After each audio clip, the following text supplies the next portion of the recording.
Sa ngalan ng Ama, ng Anak at ng Espiritu Santo. Amen. Sumainyo ang Panginoon. At sumaiyo rin. Mga kapatid, aminin natin ang ating mga kasalanan upang tayo maging marapat na gumanap sa banal na pagdiriwang.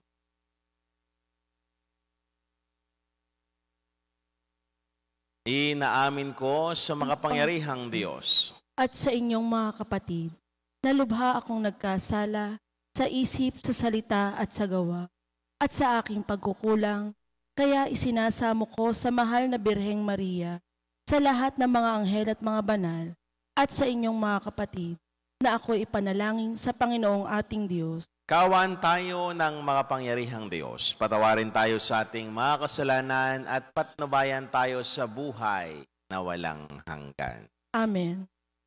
Panginoon, kaawaan mo kami. Panginoon, kaawaan mo kami. Kristo, kaawaan mo kami. Kristo, kaawaan mo kami. Panginoon, kaawaan mo kami. Panginoon, kaawaan mo kami. Manalangin po tayo. Ama naming makapangyarihan, pinanauli mo at pinahalagahan ang wagas na katapatan. Itaguyod mo ang aming kalooban upang sa paghango mo sa amin sa dilim ng alinlangan, kami huwag mawalay sa liwanag mong maasahan. Sa pamamagitan ni Jesucristo, kasama ng Espiritu Santo, magpasawalang hanggan. Amen.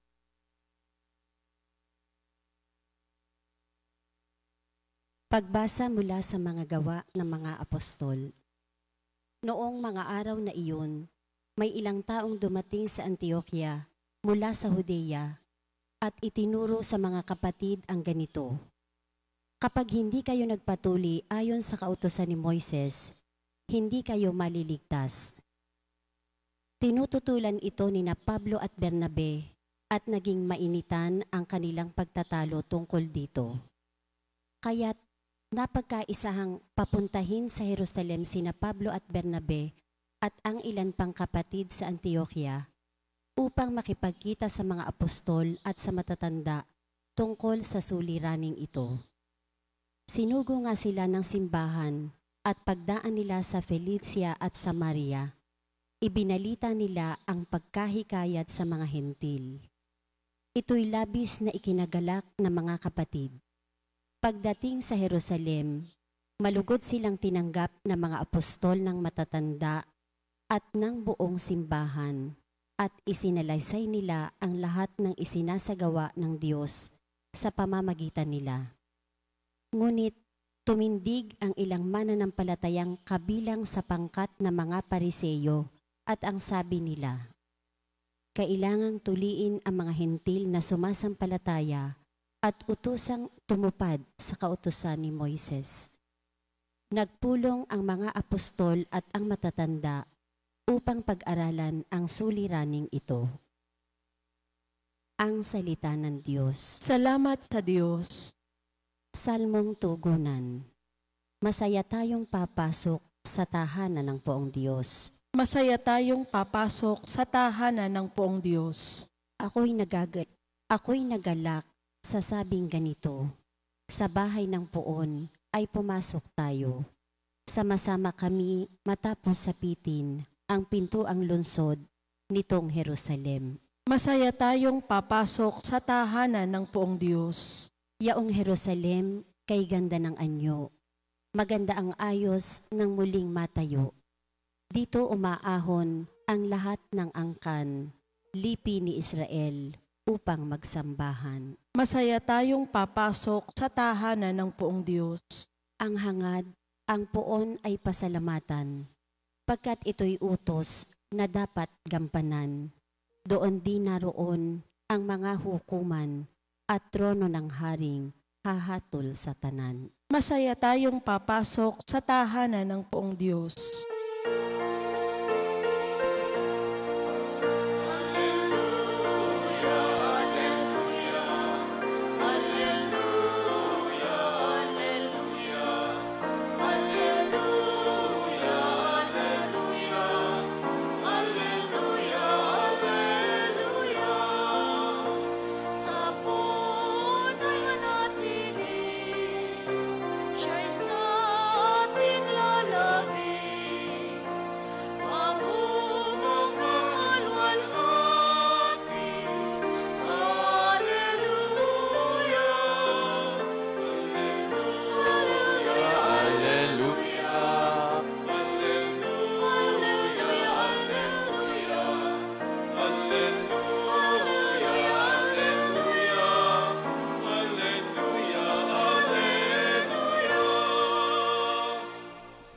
Sumainyo ang Panginoon. At sumaiyo rin. Ang mabuting balita ng Panginoon ayon kay San Juan. Papuri sa iyo, Panginoon. Noong panahong iyon, sinabi ni Jesus sa kanyang alagad, "O ang tunay na puno ng ubas, at ang aking ama ang tagapag-alaga. Pinuputol niya ang bawat sangang hindi namumunga, at kaya namang pinuputulan at nililinis ang bawat sangang namumunga upang lalong dumami ang bunga. Nalinis na kayo sa pamamagitan ng salitang sinabi ko sa inyo. Manatili kayo sa akin at mananatili ako sa inyo. Hindi makakapamunga ang sangang hindi na nanatiling nakakabit sa puno. Gayon din naman, hindi kayo makapamunga kung hindi kayo mananatili sa akin. Ako ang puno ng ubas, kayo ang mga sanga. Ang nananatili sa akin at ako sa kanya ay siyang namumunga ng sagana. Sapagkat walang magagawa kung kayo'y humiwalay sa akin. Ang hindi nananatili sa akin ay itatapon at matutuyo gaya ng sanga. Ang gayong mga sanga ay titipunin at susunugin. Kung mananatili kayo sa akin at nananatili sa inyo ang salita ko, hingin ninyo ang inyong maibigan at ipagkaloob sa inyo. Napaparangal ang Ama kung kayo'y namumunga ng sagana at sa gayo'y napapatunayan na kayo'y mga alagad. Ang mabuting balita ng Panginoon. Pinupuri ka namin, Panginoong Hesukristo. Magandang umaga po sa inyong at ganoon din patuloy na nakikisa sa atin sa Facebook Live. Magandang umaga din. Mga kapatid, tayo'y nasa ikalimang linggo sa Pasko ng pagkabuhay ni Jesus. Ang ganda ho ng ating mabuting balita ngayon na nagsasabi sa atin kung paanong tayo bilang mananampalataya, ito ang praktikal na sinasabi ni Jesus, na tayo'y lumapit sa Kanya. Sinabi ni Jesus, siya ang puno ng ubas at tayo ang mga sanga. Ang nananatili sa puno ay magbubunga. Mga kapatid, ang mabuting balita ngayon ay nagpapahiwatig sa atin ng napaka-praktikal na bagay upang makita natin kung paanong hindi dapat tayo humihiwalay sa Ama, na siya ang puno ng ating pananampalataya.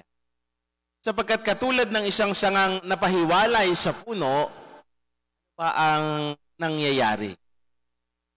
Natutuyo, namamatay, at sa bandang huli ay nalalanta. Mga kapatid, dalawang mahalagang bagay ang paunawa sa atin ni Jesus sa ating mabuting balita ngayong araw na ito. Una ay pagkapit.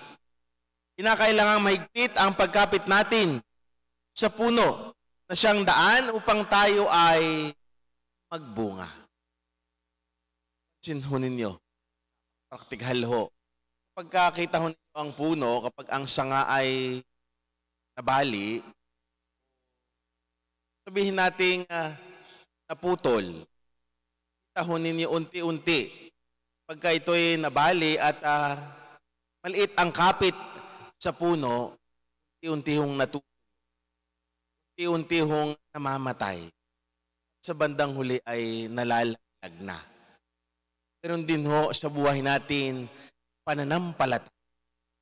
Pagka tayo'y unti-unting napahiwalay sa Diyos, unti-unting lumalayo sa Kanya, unti-unti din tayong nauuhaw. Unti-unti din tayong nakakaramdam ng kung ano-ano mang mga bagay na problema. Unti-unti din tayong nadidiliman. sa bandang huli, kapag tayo ay hindi bumabalik sa Kanya, tayo ay namamatay. Sa physical na anyo, namamatay sa ating buhay pananampalataya. Mga kapatid, kailangan nakakabit tayo palagi sa puno. Sa puno na siyang nagbibigay sa atin ng lahat ng pangangailangan natin sa buhay. Sa puno na siyang nagbibigay sa atin ng sigla. Sa puno na siyang nagbibigay sa atin ng liwanag.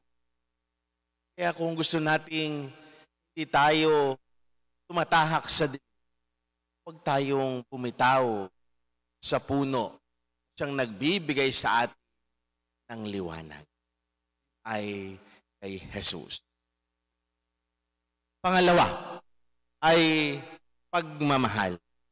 Kung paano tayo minahal ng Diyos na siya ang puno, ganun din sana ang ating pagmamahal sa Kanya. Sapagkat siya lang ang tunay na magkakaloob ng biyaya sa atin. Mga kapatid, practical din ho ang sinasabi sa atin na Jesus. Sa pagkapit natin sa Kanya, hindi lang basta tayo kumakapit. Naroon sana ang ating pagmamahal sa Kanya. Practical na bagay na nararanasan natin bilang mga tao. Kapatid, ito'y paunawa sa atin.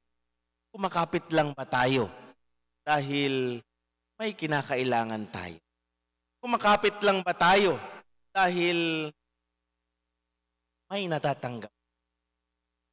Ba ho yung kumakapit ka dahil naroon yung pagmamahal mo?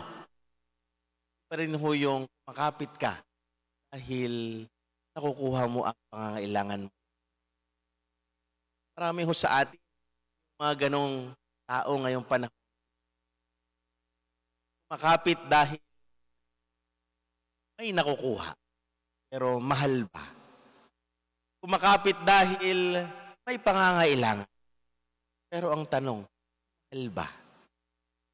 Kumakapit dahil ang kinakapitan ay nasa pwesto, mahal ba?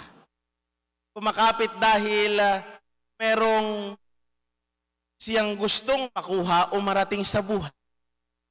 Ang tanong, mahal ba?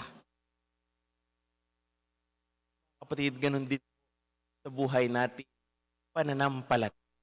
Hindi nagiging matibay ang ating pananampalataya kung tayo'y basta na lamang nakakapit, pero walang pagmamahal.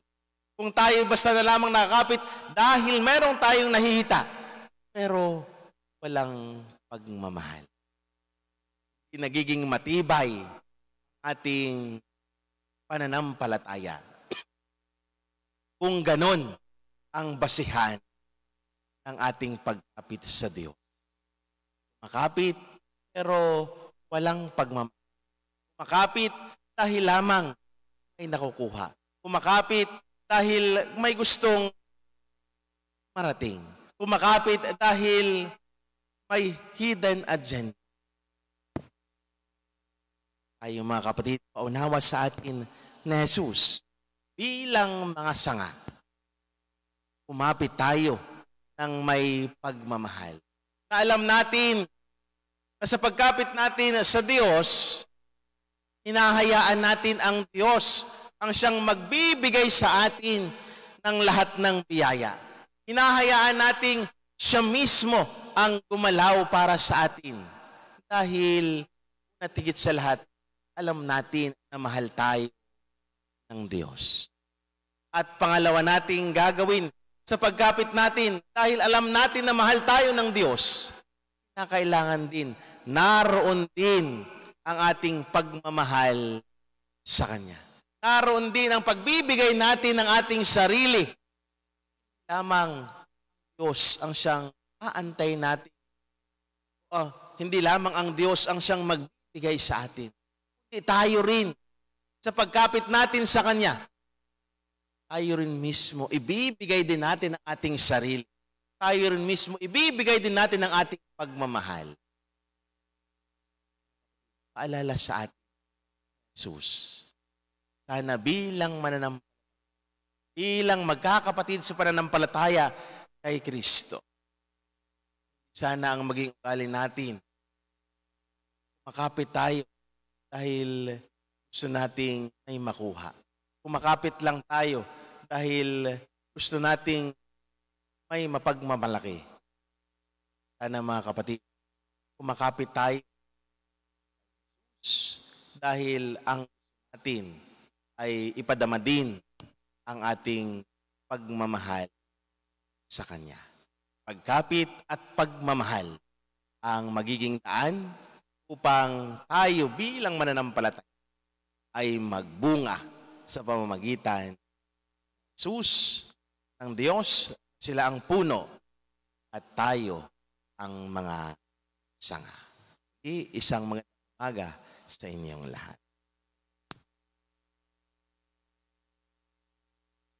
Habang nagkakatipon tayo bilang isang bayang sumasamba sa Panginoon, ilapit natin sa Diyos na ating Ama ang ating mga pangangailangan ng may pagtitiwala.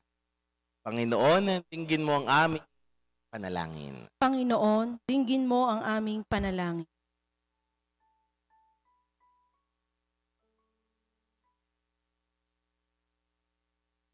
Ang pagkakaisang nagmumula kay Kristo, ang tunay na puno ng ubas, naway makahikayat sa lahat ng Kristiyano sa kanyang simbahan, manalangin tayo sa Panginoon. Panginoon, dinggin mo ang aming panalangin. Ang mga pari, relihiyoso at mga misyonero, naway maging tapat sa kanilang bukasyon sa simbahan at manatiling kaisa ni Kristo sa kanilang gawain, manalangin tayo sa Panginoon. Panginoon, dinggin mo ang aming panalangin. Ang mga nagdaranas ng mga pagsubok at kahirapan sa buhay, naway manatiling tapat kay Kristo at sa kanyang ebanghelyo, manalangin tayo sa Panginoon. Panginoon, dinggin mo ang aming panalangin. Ang mga may sakit, naway tingnan si Kristo bilang bukal ng lakas at kagalingan, manalangin tayo sa Panginoon. Panginoon, dinggin mo ang aming panalangin. Ang mga tapat sa Panginoon na namayapa, naway manatili kay Kristo magpasawalang hanggan, manalangin tayo sa Panginoon. Panginoon, dinggin mo ang aming panalangin.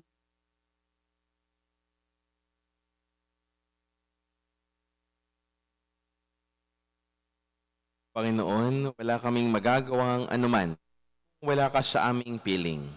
Dinggin mo ang aming mga panalangin at panatilihin mo kami sa iyong pag-ibig. Ihiling namin ito sa pamamagitan ni Kristo na aming Panginoon. Amen.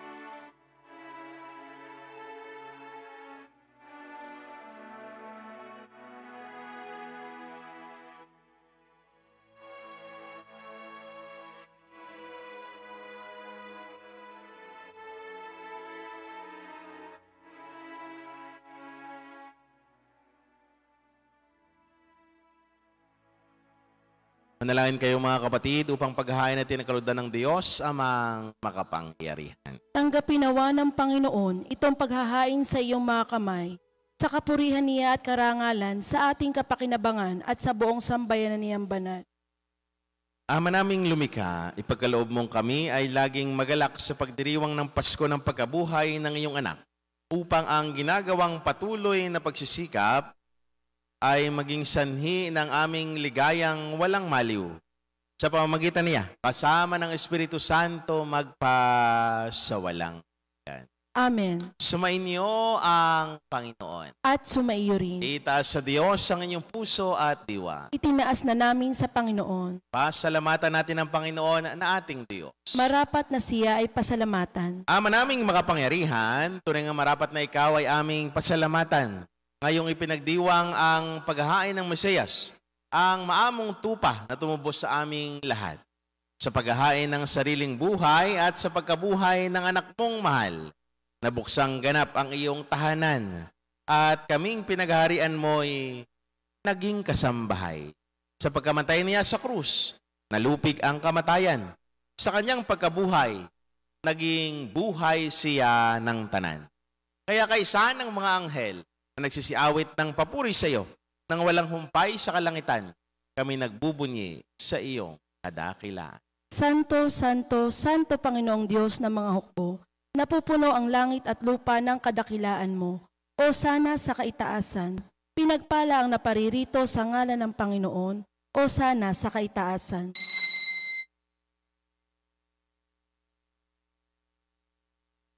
Ama naming banal, ikaw ang bukal ng tanang kabanalan. Kaya't sa pamamagitan ng iyong Espiritu, gawin mong banal ang mga kaloob na ito upang para sa amin maging katawan at dugo ng aming Panginoong Jesucristo. Bago niya, pinagtiis ang kusang loob na maging handog. Hinawakan niya ang tinapay. Pinasalamatan kaniya. Pinaghati-hati niya iyon. Inabot sa kanyang mga alagad at sinabi, tanggapin ninyong lahat ito at kanin. Ito ang aking katawan na ihahandog para sa inyo.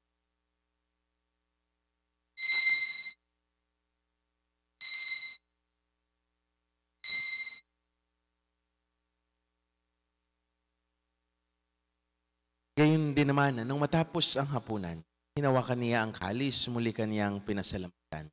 Inabot niya ang kalis sa kanyang mga alagad at sinabi, tanggapin ninyong lahat ito at inumin.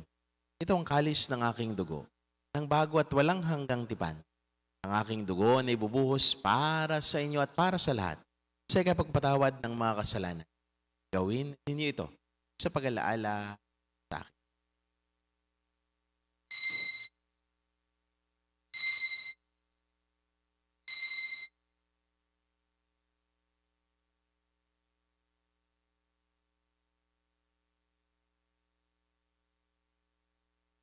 Ipagbunyi natin ang misteryo ng pananampalataya.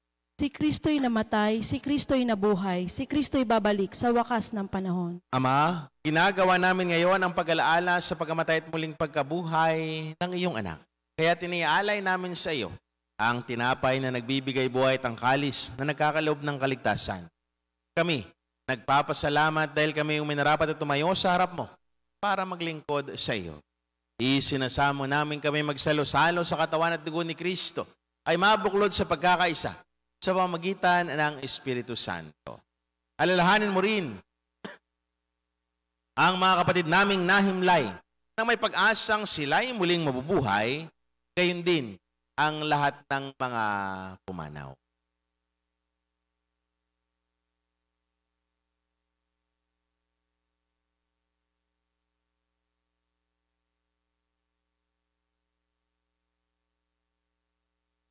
Gawaan mo sila at patuloyin sa iyong kaliwanagan.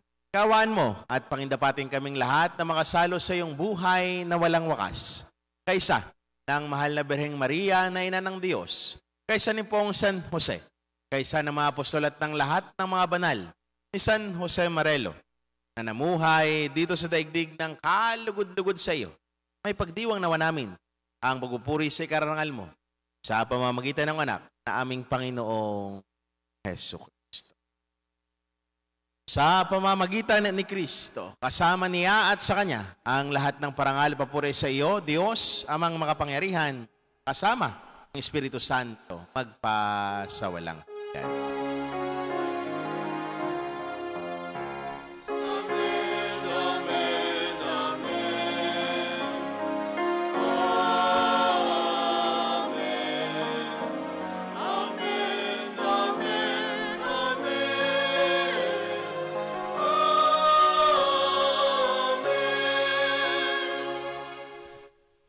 Nang may kababaan ng loob, Sama-sama natutulog ang ating mga kahilingan sa panalangin itinuro sa ating ng Panginoon.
Hinihiling namin kami, Diyos, sa lahat ng masama, pagkalooban ng kapayapaan araw-araw, iligtas sa kasalanan tilayo sa lahat ng kapahamakan. Samantalang aming pinananabikan ang dakilang araw ng pagpapahayag ng tagapagligtas naming si Hesus Kristo. Sapagkat iyo ang kaharian at ang kapangyarihan at ang kapurihan magpakailanman. Amen. Panginoong Hesus Kristo, sinabi mo sa iyong mga apostol, kapayapaan ang iniiwan ko sa inyo, ang aking kapayapaan ang ibinibigay ko sa inyo. Tunghayan mo ang aming pananampalataya at huwag naman ang aming maraming pagkakasala. Pagkalooban mo kami ng kapayapaan pagkakaisa ayon sa iyong kalooban, kasama ng Espiritu Santo magpasawalang hanggan. Amen. Ang kapayapaan ng Panginoon ay laging sumain. At sumaiyo rin. Magbigayan kayo ng kapayapaan sa isa't isa. Peace be with you po. Kordero ng Diyos na nag-aalis ng mga kasalanan ng sanlibutan, maawa ka sa amin. Kordero ng Diyos na nag-aalis ng mga kasalanan ng sanlibutan, maawa ka sa amin. Kordero ng Diyos na nag-aalis ng mga kasalanan ng sanlibutan, ipagkaloob mo sa amin ang kapayapaan.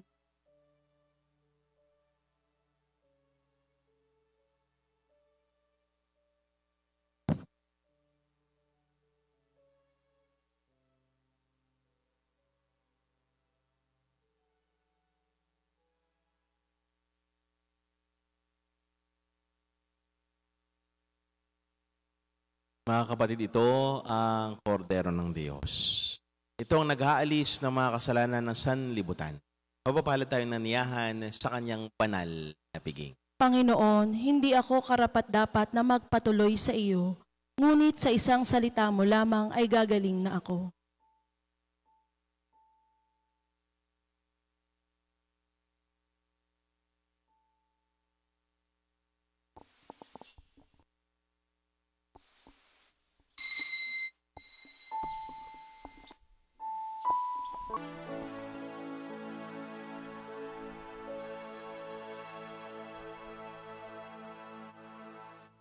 Manalangin po tayo.